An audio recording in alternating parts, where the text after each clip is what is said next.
Hello दोस्तों, कैसे हैं आप लोग। हमारी आज की कहानी का नाम है कसक। घर के आंगन में चहल पहल थी। रिश्तेदारों की भीड़, प्लेटों में समोसे और बच्चों की खिलखिलाहट हर ओर गूंज रही थी। यह माहौल दिखने में उत्सव जैसा था, मगर भीतर कहीं ना कहीं एक अदृश्य तनाव बह रहा था।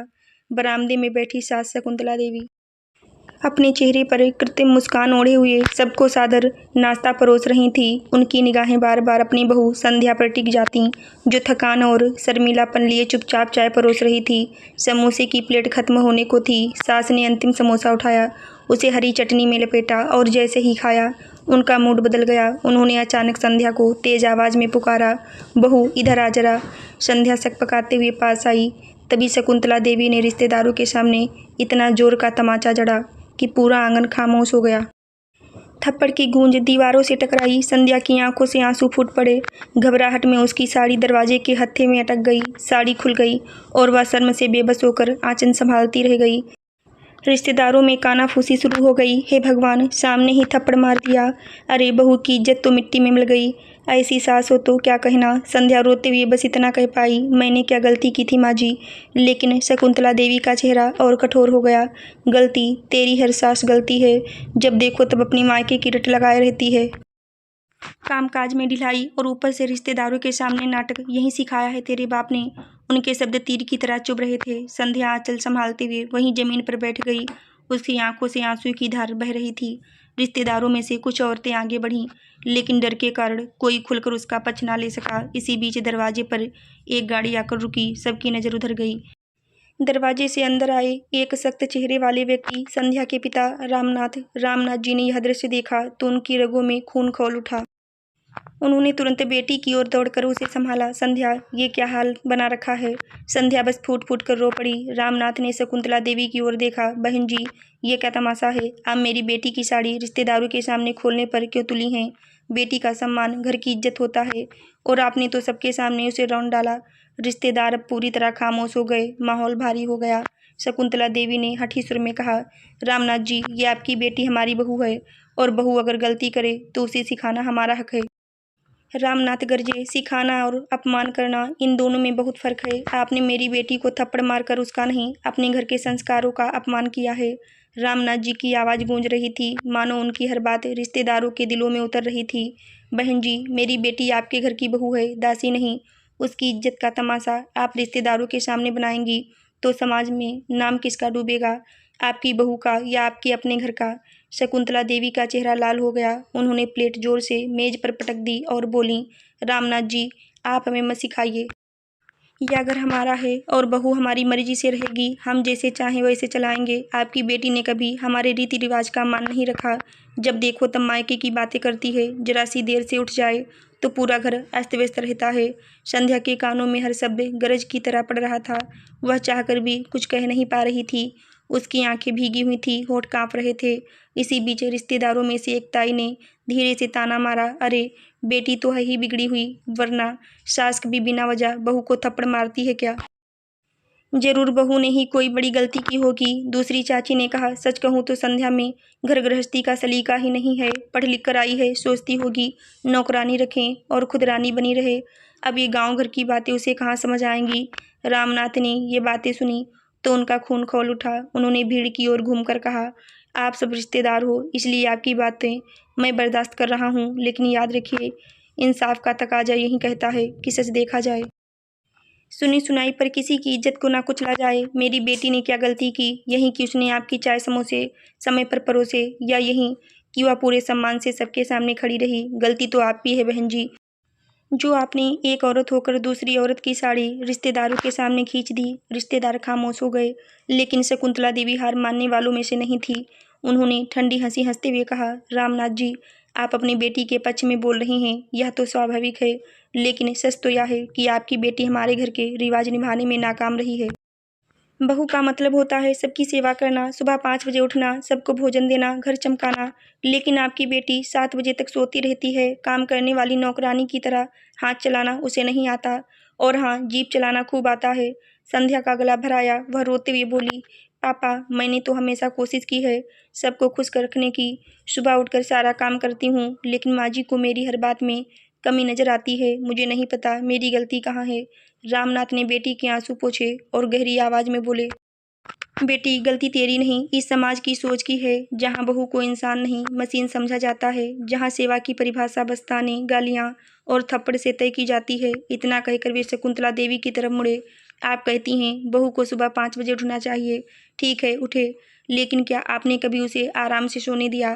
उसकी तबीयत का ख्याल रखा? आपने कभी उसे बेटी की तरह माना?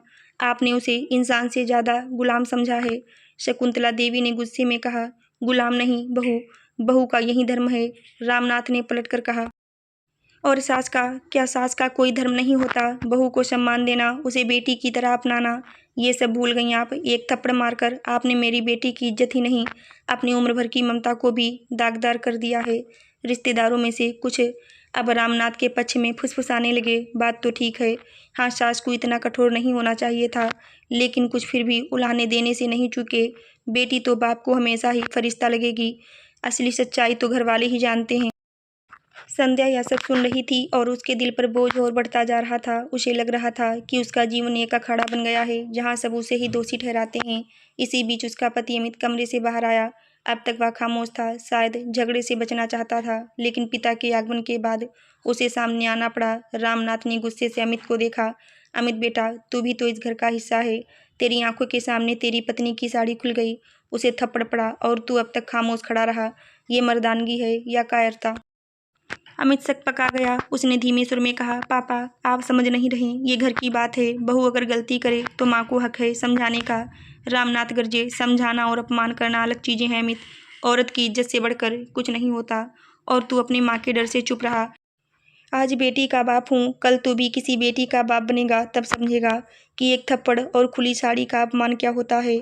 अमित सिर झुकाकर खड़ा हो गया। शकुंतला देवी ने बेटे का कंधा पकड़ते हुए कहा, बेटा, ध्यान मत दो, बाप बेटी मिलकर ड्रामा कर रही हैं। ये लोग हमेशा हमें गलत साबित करेंगे। रामनाथ ने तीखी नज़रों से कहा, ड्रामा नहीं, हकीकत है बहन जी, और इस हकीकत का गवाह आज पूरा समाज है जो यहाँ बैठा है। आपकी बहू की इज्जत लुटी है और आपके बेटे ने चुप रहकर उसे और शर्मसार किया है। संध्या से सकते हुए पापा से लिपट गई। पापा, मुझे नहीं पता अब क्या करूँ। मायका भी मेरा है, ससुराल भी मेरा है, लेकिन कहीं भी मेरा अपना स्थान नहीं है। माँ जी को मेरी कोई बात अच्छी नहीं लगती। पति मेरे लिए बोलते नहीं, रिश्तेदार बस ताने कसते हैं। पापा, मैं थक गई हूँ। रामनाथ के दिल पर यह शब्द हथौड़े की तरह गिरे। उन्होंने बेटी को कसकर गले लगा लिया। रिश्तेदारों में खामोशी छा गई। सब समझ गए कि बात अब मामूली नहीं रही। आंगन में सन्नाटा पसरा हुआ था। रिश्तेदारों के चेहरे पर तमाशा देखने की उत्सुकता थी, लेकिन माहौल इतना भारी हो चुका था कि कोई बोलने की हिम्मत नहीं कर रहा था। रामनाथ अपनी बेटी को सीने से लगाए खड़े थे। उनकी आंखों में आंसू थे, लेकिन भीतर गुस्से की आग भी जल रही थी। तभी मामा जी ने खांसते हुए माहौल तोड़ा। रामनाथ, मान लिया कि शकुंतला भाभी ने गलती की, लेकिन तुम भी तो समझो, बहू को थोड़ा झुककर रहना चाहिए। सास चाहे कैसी भी हो, बहू का धर्म सेवा करना है। अगर बहू हर बात पर आंसू बहाने लगेगी तो घर कैसे चलेगा? एक बुआ ने भी जोड़ा, हाँ भाई, इज्जत की बात सही है, लेकिन औरतों के बीच तो तकरार होती रहती है। थप्पड़ इतना बड़ा मसला नहीं है, हर घर में होता है। रामनाथ ने क्रोध से दांत भींचे। आप लोग कहते हैं थप्पड़ छोटी बात है। कि आपने कभी अपने बेटे को, दामाद को रिश्तेदारों के सामने थप्पड़ मारा? क्यों नहीं? क्योंकि आप मर्दों की इज्जत समझते हैं, मगर बहू की इज्जत आपको तुच्छ लगती है। यही समाज की सबसे बड़ी बीमारी है। उनके शब्द सुनकर रिश्तेदार फिर चुप हो गए। रामनाथ ने बेटी से अलग होकर सीधे अमित की ओर देखा। अमित, अगर आज तू अपनी पत्नी के साथ खड़ा नहीं हो सका, तो कल तू किसी भी औरत की इज्जत बचाने लायक नहीं रहेगा। पति का धर्म है कि वह पत्नी की सुरक्षा दे, उसका सम्मान बनाए रखे। लेकिन तूने तो अपनी माँ के डर से चुप्पी साध ली। क्या यही तेरा मर्दानापन है? अमित हकलाते हुए बोला, पापा जी, मैं बीच में बोलता तो घर में और झगड़ा बढ़ जाता। मैंने सोचा बात अपने आप शांत हो जाएगी। रामनाथ गरजे, झगड़े से बचाने के नाम पर तू अपनी पत्नी की बेइज्जती देखता रहा। अमित, तू शायद भूल रहा है कि जब तूने संध्या का हाथ थामा था, तब वचन दिया था कि जीवन भर उसका साथ देगा। क्या यही वचन निभा रहा है? अमित की गर्दन झुक गई। उसके पास कोई जवाब नहीं था। संध्या धीरे धीरे खड़ी हुई। आंसू पोंछते हुए उसने पहली बार ऊंची आवाज में कहा, माँ जी, मैंने आज तक आपकी हर बात मानी। सुबह जल्दी उठी, रसोई संभाली, रिश्तेदारों की सेवा की, पर मेरी मेहनत कभी नजर नहीं आई। आपको बस मेरी कमियां दिखीं। आपने मुझे कभी बेटी की तरह अपनाया ही नहीं। आज आपने सबके सामने मेरी साड़ी खोल दी। माँ जी, ये सिर्फ कपड़ा नहीं था, ये मेरी इज्जत थी। आपने मेरा सम्मान छीन लिया। अब बताइए मैं और क्या करूँ? उसकी आवाज़ काँप रही थी। लेकिन उसमें दर्द के साथ साहस भी था। रिश्तेदारों की आंखें नीचे झुक गईं। शकुंतला देवी, जिनका चेहरा अब तक कठोर था, तिलमिलाकर बोली, बहू तू मुझे दोस्त मत दे। तेरे पापा ने तुझे सिर चढ़ा रखा है, तभी तू इतनी जबान चला रही है। अगर तू सच में इस घर की इज्जत करना चाहती तो ताने उल्हाने सहकर भी चुप रहती। बहू का धर्म सहना है, बोलना नहीं। रामनाथ ने गहरी सांस ली और ठंडे स्वर में बोले, बहन जी, आप अभी भी वही सोच रखती हैं जो सदियों पुरानी है।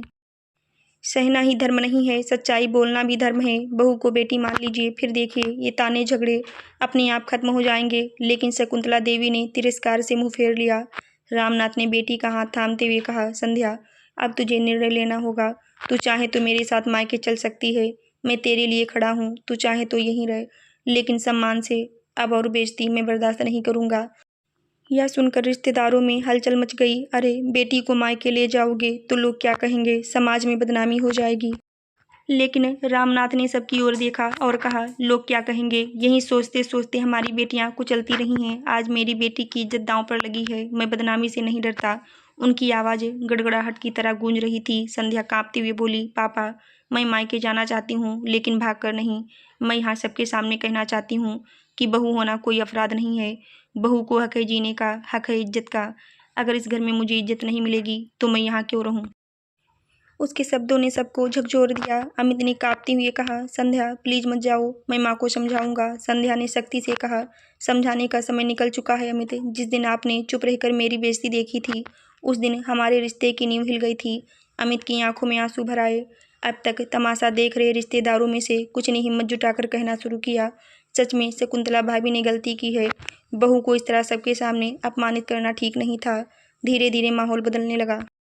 इतने विरोध और बेटी पिता की दृढ़ता देखकर शकुंतला देवी का कठोर चेहरा ढीला पड़ गया। उनकी आंखों में आंसू आ गए। वह कांपती आवाज में बोली, संध्या, मैंने गलती की। मैं सास होकर भी तुझ में हमेशा कमी ढूंढती रही। संध्या के दिल में एक कसक उठी, माँ जी, अगर आप सच में मुझे बेटी मान लेती तो ये दिन ना देखना पड़ता। शकुंतला देवी रोते हुए आगे बढ़ी और संध्या के पांव पकड़ लिए। माफ कर दे बहू, माफ कर दे। पूरा आंगन स्तब्ध था। रिश्तेदार फुसफुसाने लगे, वाह, ये तो चमत्कार हो गया। रामनाथ जी ने सच में सबको आईना दिखा दिया। रामनाथ ने बेटी का हाथ थामा और बोले, बेटी, फैसला तेरे हाथ में है। तू चाहे तो मेरे साथ चल, चाहे तो यहीं रहकर सबको नया रास्ता दिखा। संध्या ने गहरी सांस ली। पापा, मैं यहाँ रहना चाहती हूँ, लेकिन अब बहू बनकर नहीं, इस घर की बेटी बनकर। अगर माँ जी मुझे अपनाएंगी तो मैं भी उन्हें माँ कहूँगी। शकुंतला देवी ने रोते हुए उसे गले लगा लिया। आज से तू मेरी बेटी है संध्या। रिश्तेदारों ने तालियां बजाईं। माहौल बदल गया। आशा करती हूँ दोस्तों आपको हमारी कहानी ज़रूर अच्छी लगी होगी। धन्यवाद।